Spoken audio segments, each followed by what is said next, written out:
We were thinking of doing our television show from the Hudson Hotel because it's so legendary. I think Cavett did a show there too, right? Ward Morehouse is here. Is that what? Did Cavett do it from there? He didn't. It was Jack Parr. Before Jack Parr was Steve Allen, and then Kate Smith did a show from there. And every Broadway, day? Was she on every day from there? Not every day, every week. She had a weekly show there. And there must have been good restaurants nearby. She had a daily show on CBS, but I don't think they used that studio, right? NBC, I think. Was it CBS? It was NBC. NBC, Yeah. NBC, It was an NBC studio. Before, the Hudson Theater had so many different lives. Talk about 9 lives. It must have had, Kreskin would be an expert on lives, but it would be hundreds of lives, really. After the Titanic sank its owner, Henry V. Harris, then it became, after the Great Depression hit, it became a radio studio. And it was the first radio studio with a live studio audience in the 1930s, early 1930s. And then when radio was started to become big. And then in the 50s and late 40s, it was a TV studio.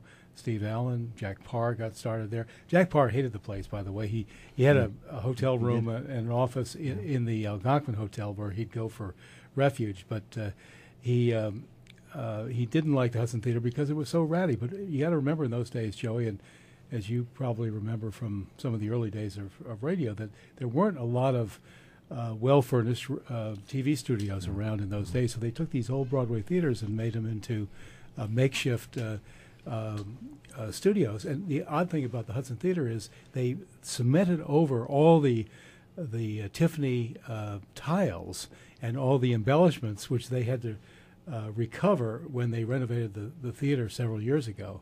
And all these things were buried, and they're still a lot buried in the ceiling. So now it's owned by a Chinaman. It is. It's owned by but of course, Singaporean. most of this country is right now. Right. His name is Kwek, K-W-E-K. Does he know that was made in the U.S.?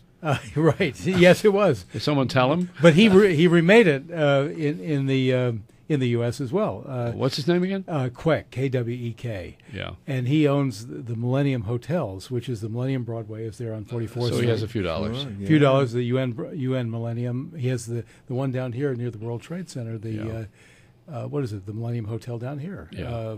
It's a chain. It's a chain. It has a Millennium in London and other hotels.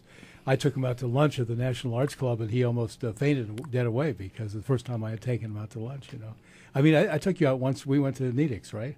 Yeah. No. You took me to a more expensive place. Oh, right. There was that hot dog for $1. Hot dog for $1. Fighting right. inflation. Right. So what did you do now with the Jack Parr show? They were at the Hudson Theater, and they moved to where? The Jack Parr show actually moved out. Yeah, To where? Moved out. Period. It became the Carson show. Carson took it over there. But he didn't do it. He did a Studio H. He did. Was he ever in the Hudson Theater? I don't think he was. No, he was never there. Just right from NBC, right from 30 Rock. But Steve Allen also had a negative quality, right? Because his producer, his son lived. You're mumbling. His son lived in Montclair, New Jersey. I knew his son, who, by the way, one of the producers, his father ran a funeral parlor in Montclair, New Jersey. They used to tell me about. The problem was who ran the funeral parlor?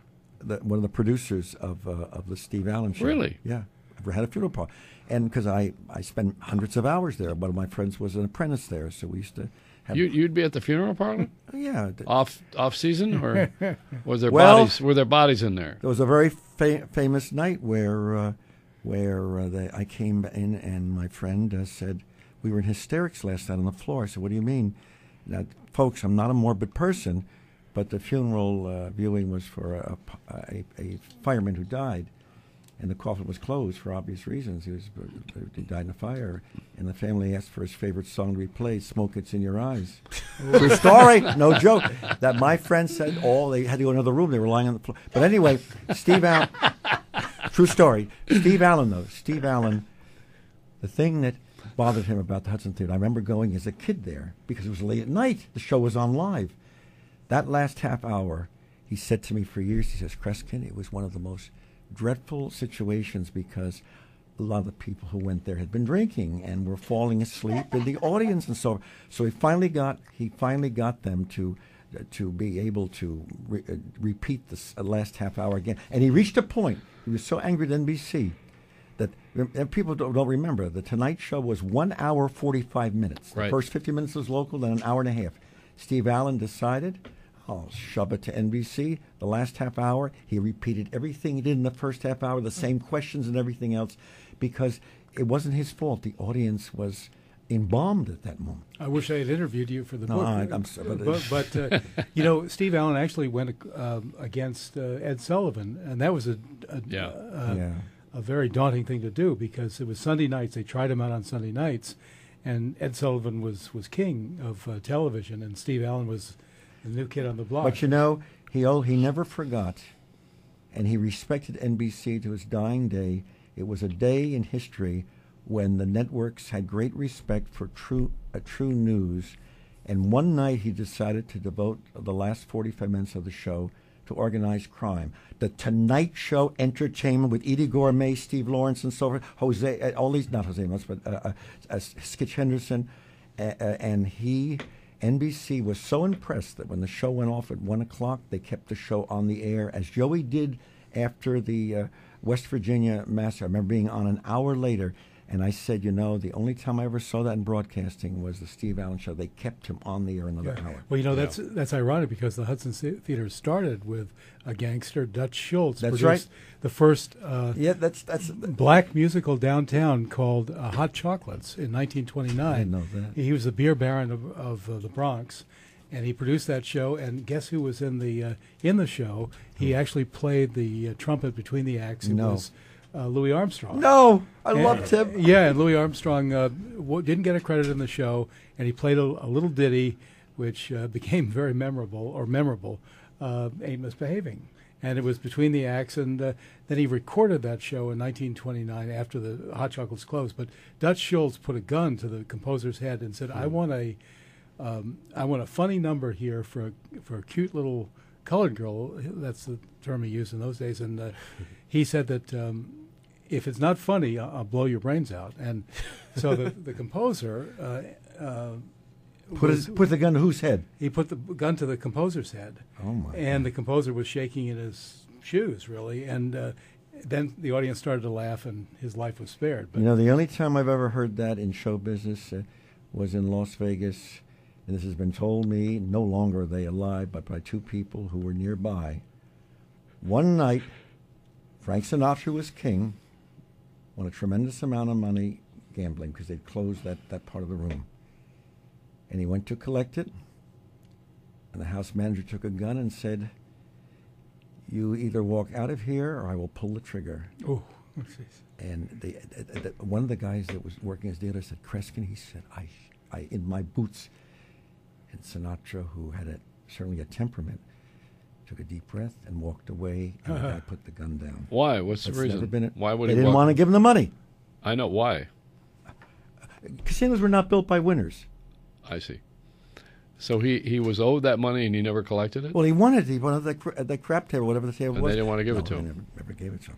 So they held a gun So to you gotta Frank understand, Sinatra. it was Well, a that different- sounds like a real. That's a. No, it's a true story. I know someone was there when it happened. Really? Oh yeah, I can can't- tell you. All right. No. Well, come on. Have you? This is Frank Sinatra. I'm not trying to wasn't- prove it, but I We should have waited. We should have really talked to Lois Travelino about that one. But you know, are you sure there's it some wasn't? other stories. You sure it wasn't a lookalike? No. No. You know, what people don't realize. You know what people don't realize. And I'm not knocking gambling today and the casinos today. The one thing about the mafia, and I worked for them. We all did. Every performer did. Why are you using that as past tense? Well, you know, it's funny because you forget what I was mentioned going to that. say. I'm not going to finish what I was going to say. I still There's no work for point in them. finishing. I work for them. Well, you know, it's funny because I think that it goes in cycles. When I started doing comedy in the early 90s, and a lot of the I guess so-called Chitlin circuit of the early 90s, a lot of the guys who were producing shows were former drug dealers. And it's like a lot of people, in order to work in showbiz or do shows, you deal with some shady characters. Yeah, but you got to understand, at that period of history, the mafia was dead against any member on drugs. They knew it would cloud. They would kill you if you were involved in drugs at that period. I'm not. Listen, I have police all over in my family. I've worked with the CIA on cases. I've worked with the FBI. But they had a rule, an interesting rule that changed when the famous multimillionaire came to Vegas. Their rule was, most of the people who went to see Frank Sinatra didn't pay a ticket. Nobody paid to see him. These were all comps. Everybody knew it behind the scenes. The rule was everything for free in that casino, food and everything else, so long as every pathway leads to the casino. Yeah. Right. That's been forgotten. That's why. Well, it's not forgotten because you can't get to your room without going through the casino. That's true of Atlantic City. And there's no clocks in Las Vegas, so you don't know what time it is. They didn't forget some of those things. But you're right, it became cost effective. And we're on the air in Vegas right now, as you know, it's 670 on the dial, and we're on live. I mean, if you're listening to us live, we're on 7 nights a week. They use Hamburger Helper for the rest of the shows. I don't know how they do it. This book of his, I could talk to him for Oh, hours. wait. Don't change me now. So change that subject. Thank you.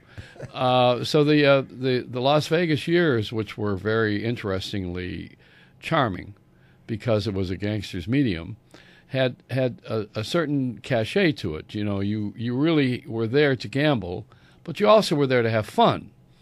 And these days, you're there to spend money and to win money. It's just simply both parties are guilty. People are impatient with their winnings, and they're impatient with the casinos are impatient with their profits. Nobody wants to wait for anything anymore. How do you account for impatience? Are you asking me? Yeah, it's a question. Well, I think we've done a very good job, and we have to credit the entertainment field with MTV, and we have to credit our, not my parents, but the subsequent generations. We feel we've got to entertain our children. We've got to keep them interested. We have really betrayed one of the greatest gifts children have, and that is the use of the imagination.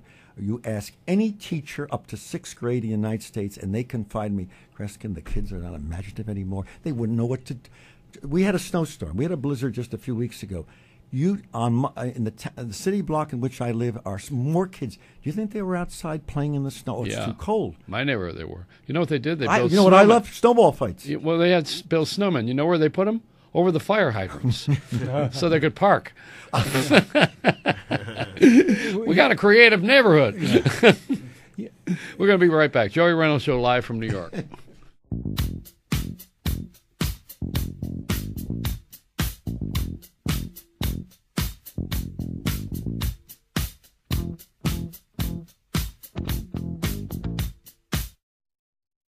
What if I said you could erase your wrinkles, tighten your skin, and make frown lines disappear from view? All without surgery or injections. With all the creams you've tried, you're probably skeptical. So I'm going to prove it to you by sending you a free trial of a scientific breakthrough called hydroxytone. Shed years from your appearance faster than you ever thought possible. I looked at her and I was just, wow, she looked so young. I told her I couldn't believe how smooth her face looks. She's lost, 10 years at least? Request your risk-free trial of this proven breakthrough today. The results are so impressive, hydroxytone was given away in VIP gift bags at international film festivals. She always looked good to me, but now I can't believe how young she looks. Call now for your free trial of hydroxytone. For a limited time, try it before you buy it. 1-800-300-0841.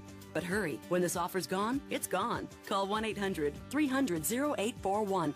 1-800-300-0841. Kenny, technician for Safelite Auto Glass. My customer had a small chip on her windshield, but ignored it. Then the other day, she started her cold car, cranked up the heat, and crack, it spread. If only she'd called sooner. When a chip's small, we can usually repair it in just a half hour with our state-of-the-art resin. A Safelite repair is so reliable, we guarantee it for life. And with most insurance plans, there's no cost to you. Let Safelite handle the insurance claim for you. Just call 1-800-800-2727. Safelite Repair, Safelite Replace. You know, a lot of nice mail comes across my desk. I mean, with Geico's 97% customer satisfaction rate, it's understandable, right? Now, while I wish I could respond to each letter individually, I'll address a few of them here. To Brenda in Houston, yes, Geico insures over 18 million drivers. Tony in Tulsa, I do enjoy backgammon. And David from St. Louis, I'm not quite sure how you mailed a meatloaf, but thanks all the same. For a free rate quote, visit geico.com or call 1-800-947-AUTO. 15 minutes could save you 15% or more on car insurance.